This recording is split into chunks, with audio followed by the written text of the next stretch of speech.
السلام عليكم، ازيكم يا حبايبي؟ عاملين ايه؟ زي ما اتعودتوا معايا كل حاجه جديده هنعمل مع بعض ترند جديد. هنعمل مع بعض بسكوت ال10 دقايق او بسكوت الخلاط، بسكوت سريع.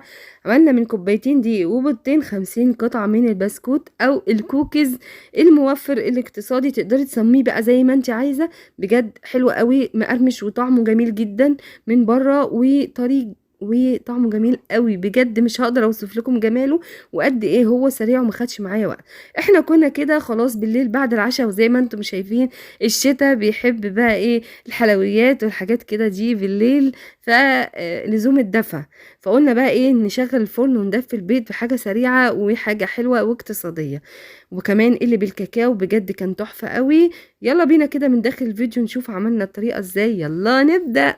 معايا هنا بقى ايه كده في الخلاط بأقصى سرعة هنكسر بيضتين. تمام، بيضتين بس، بيضتين بس هما اللي هيخلوا لنا الكميه دي كلها. هنحط عليهم رشه من الفانيليا وكوبايه الا ربع من السكر زي ما انت شايفه كده، كله في الخلاط يا جماعه. هتقدري بقى تحطي، انا جبت كمان نص كوبايه من النشا حطيتها على كوبايتين الدقيق.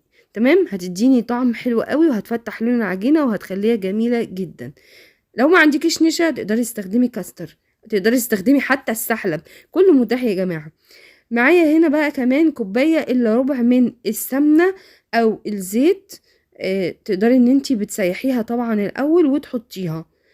تمام، انا ما كانش عندي زيت حطيت سمنه. هو ممكن تعمليه بزيت بس او تحطي سمنه على زيت، زي ما تحبي اعملي. ضربته في الخلاط كويس جدا جدا لحد ما بقاش فيه اي تكتلات من السكر. وجيت كده قلبت بقى المقادير اللي هي النشا على الدقيق، قلبتها كده في طبق الجانبي وحطيت عليهم، وخدت منها ربع كوبايه شلتها كده على جنب لو خدتوا بالكم. وحطيت كمان نص معلقه من البيكنج باودر. بس مش هنحط اي حاجه تاني خالص. هحط بقى خلاص المكونات اللي انا ضربتها في الخلاط، البيض مع السكر والفانيليا والسمنه او الزيت. وهنبدأ كده نقلب كده بالمعلقة كده او بالسباتولا زي ما انت شفتوا. بالسباتولا اجيب كل حاجة في الخلاط كده عشان ايه؟ يعني خلاص يا جماعة الحاجة بقت غالية.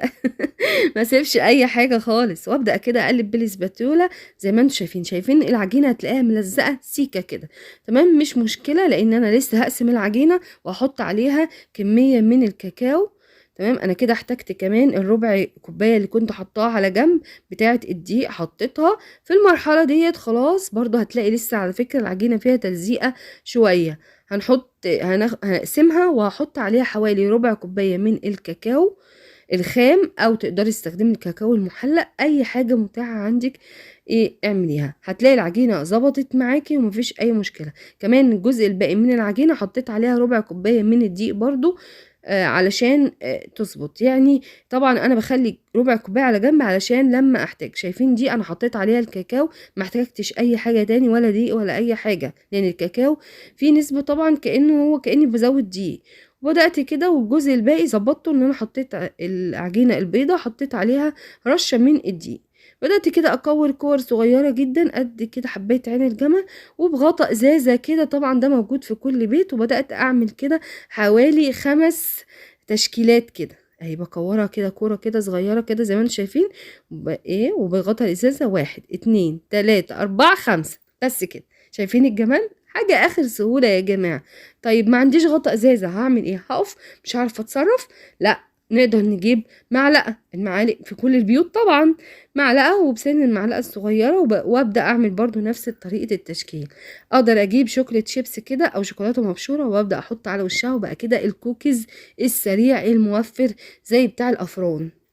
تمام، ادي اهي. ممكن اجيب اهي ما عنديش الغطا ازاز اعمل معلقة نفس القصة اهي، نفس الطريقة ونفس التكنيك. وما خدش معايا 5 دقايق بجد كنت مخلصاه. بياخد تسوية في الفرن كمان، ما ولا بحتاج ان انا اريحه ولا اي حاجة. الفرن على فكرة شغال من اول ما بدأت، لانه ما اخدش معايا اكتر من 5 دقايق ضرب وتشكيل وكل حاجة. الطريقة الاسهل بقى ان انا جبت الصاج كده زي ما انتوا شايفين، وبدأت اكور كل الكور كده كلها حطيتها. طبعا بتساعدي، بتخلي جيبي بنتك كده الصغنونة كده تساعدك، او الولاد بيساعدوكي. اهي بنتي بتعمل معايا كده كمان علشان يكون يعني ايه الولاد يتشجعوا ويحبوا المطبخ. في حاجات كده ايه يعني بسيطة ومش خطر. تمام. هنا جبت هنا الشوكليت شيبس وبدأت ان انا احط على جزء. طبعا مش هكدب عليكم، الولاد حبوا الجزء اللي هو بالكاكاو او بالشوكولاتة قوي قوي قوي، كان طعمه حلو قوي بجد. وكمان وعليه الشوكليت شيبس، فكان بجد جميل جدا. انا سميته لهم كوكيز فهم حبوه قوي.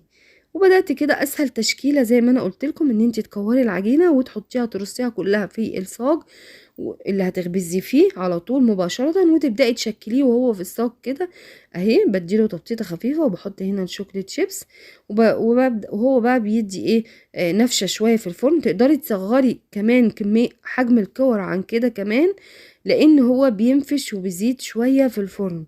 لو انت حباه يعني مقرمش، هتبدأي ان انت تصغريه وتسيبيه.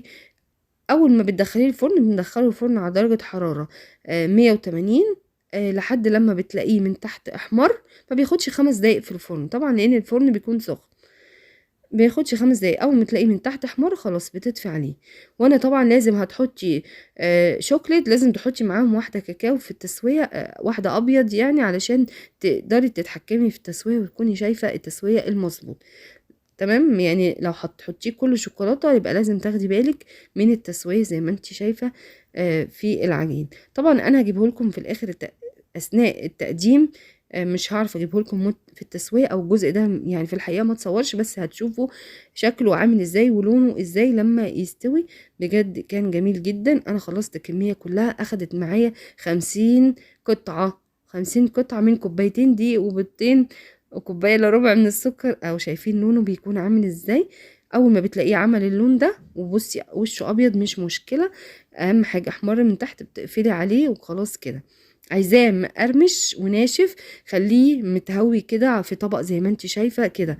عايزاه يكون طري وحلو، حطيه في علبه محكمه الغلق وغطيه، هيبقى يعني مش ناشف قوي. بجد حلو قوي، ينفع مع الشاي الصبح في الولاد في العشاء. بجد جميل جدا واقتصادي وهش جدا. شايفين شكله من جوه عامل ازاي؟ كمان هفتح لكم واحدة من اللي هو بالكاكاو. بصوا بجد جميل جدا وطعمه روعة روعة روعة.